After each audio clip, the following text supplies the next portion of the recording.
Sugeng enjang para adiyuswa, sugeng pepanggihan malih wonten ing renungan padintenan adiyuswa ing dinten Kemis Legi 17 Agustus 2026.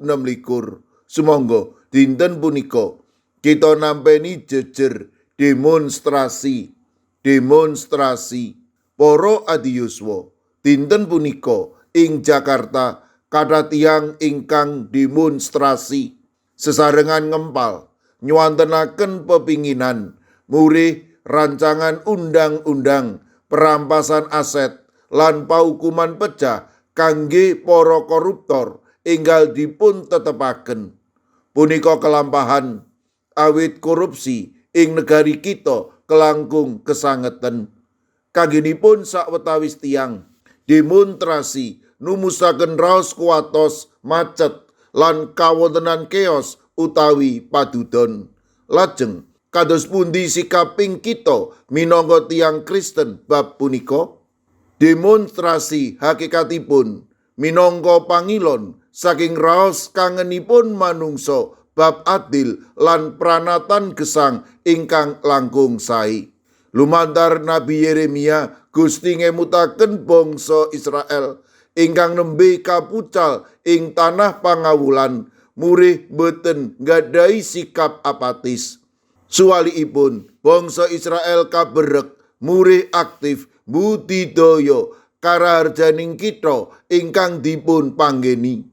Yeremia 29 ayat 7 ngendika, padha ngudiya marang karaharjaning kutha ing ngendi parane anggon ingsun bucal sira, sarta dongakno kutha-kutha iku marang Sang Hyuwah amarga tata tentreming kutha iku uga dadi karaharjan ira dewi.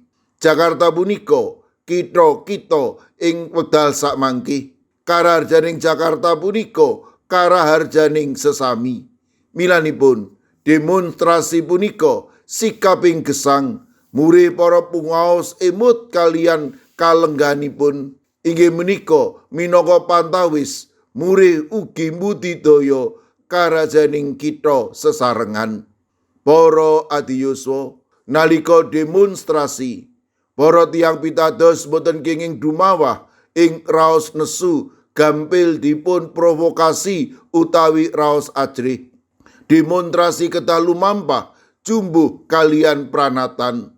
Awit ing negari demokrasi, demonstrasi minangka alating warga negari nyuwantenaken pepinginanipun lan ugi minangka pepemut kangge para panguwas. Milanipun kita kedah ndongaaken dhateng para demonstran murih lumampah jumbuh pranatan tertib kebak raos tentrem lan tanpa anarkis utawi tanpa derdah. Kita ugi kedah ndongaaken dhateng para panguwas tuwin aparat keamanan murih kaparingan kawicaksanan raos sareh lan manah ingkang wening mirengaken lan mendhet putusan ingkang adil kangge sedaya warganing bangsa. Gusti nimbali kita murih dados juru katentreman ing satengahing kawontenan lan ketegangan politik utawi sosial. Kita kedah njagi manah lan pitembungan kita ing media sosial lan gesang nyoto. Sampun ngantos kita dados tiyang ingkang numusaken derdah nanging dados tiyang ingkang bekta raos tentrem rahayu. Amin. Sumangga kita ndedonga. Matur nuwun Gusti.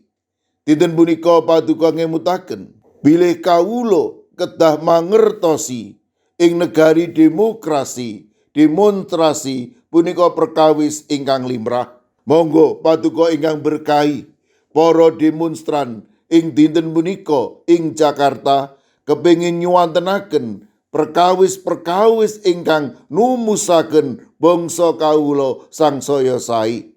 Paduka berkahi para demonstran amrih lumampah kanthi tertib jumbuh pranatan. Paduka berkahi para aparat keamanan tuwin panguwas amrih ugi saged ngilu lan mangertosi kados pundi suwantenipun rakyat ingkang wonten.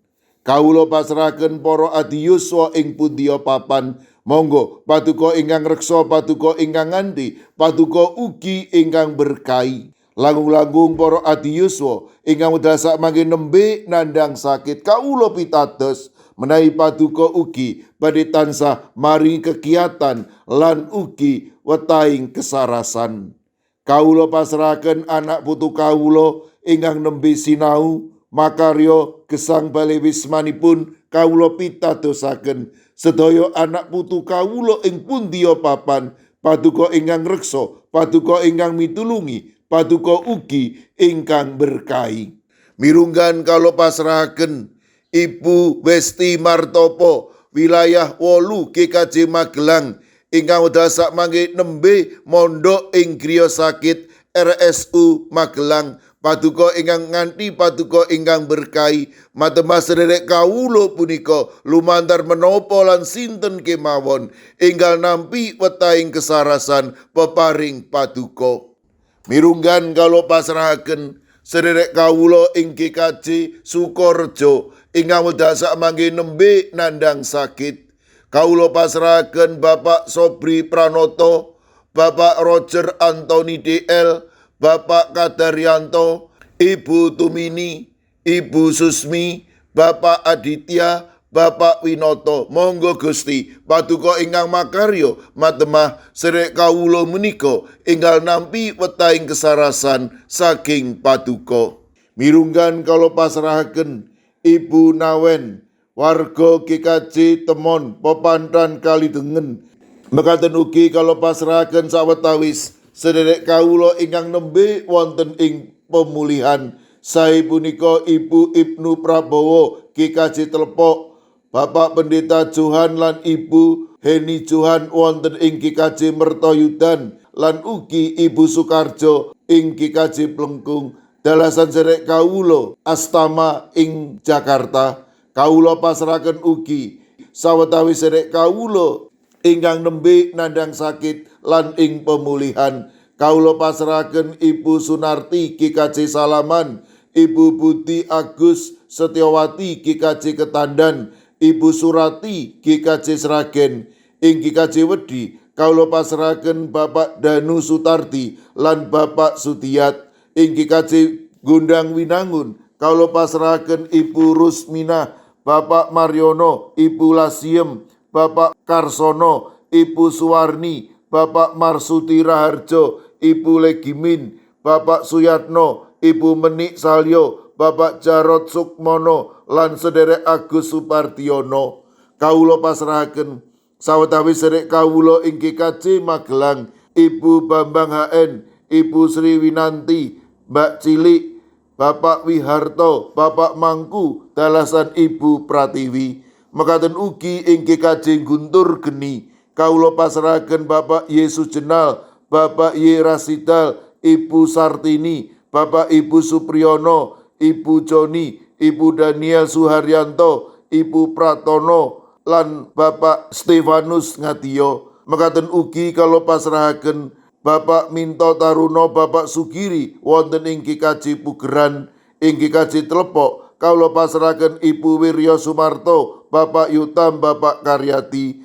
Ing GITJ Trangkil Pati kawula pasrahaken Bapak Ibu Karyo, Bapak Ibu Toyo, Ibu Nani Cahyono. Kawula pasrahaken Ibu Otniel Ngatius ing GKJ Wonosari. Kawula pasrahaken Bapak Wijongko ing GKJ Sedayu. Ing GKJ Pamong Utomo Kalinegoro, Bapak Mardiono, Ibu Marsudi, Ibu Sri Widarti. Mekaten ugi Bapak Yohanes Mudati ing GKJ Tuban lan ugi ing GKJ Wonosobo Bapak Yusuf Sunaryo. Kawula pasrahaken sinten kemawon ingkang wedal sakmangke nembe nandhang sakit wonten ing pemulihan. Kawula pitados paduka badhe ngreksa lan paring kegiatan matemas sedherek kawula menika enggal nampi wetahing kesarasan.